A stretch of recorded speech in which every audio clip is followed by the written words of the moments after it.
முத்துவேல் கருணாநிதி ஸ்டாலின் என்னும் நான் 4 ஆண்டுதான் நாசமா போன 4 ஆண்டுதான்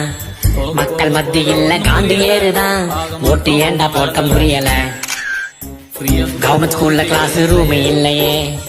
கவர்மெண்ட் ஹாஸ்பிட்டல்ல டாக்டர் இல்லையே டாஸ்மாக் பிசினஸ் எங்க குறையவில்லையே 4 வருஷம் நடிங்க தொல்லையே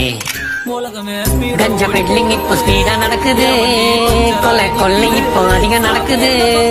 சட்ட ஒழுங்கு இங்க சரிஞ்சு கிடக்குது ஆளுங்கட்சி சந்தி சிரிக்குது ஸ்பெயின் போயிட்ட அமெரிக்கா போயிட்ட துபாய் போயிட்ட திமிக்கு கொடுத்து ஊரை சுத்திட்ட இந்த லட்சணத்துல ஒரு இன்னும் 5 வருஷம் ஆகணுமாமா தமிழ்நாடவே எழுதுறாங்க Karunanidhi hall Karunanidhi cinema theatre Karunanidhi platform Karunanidhi cup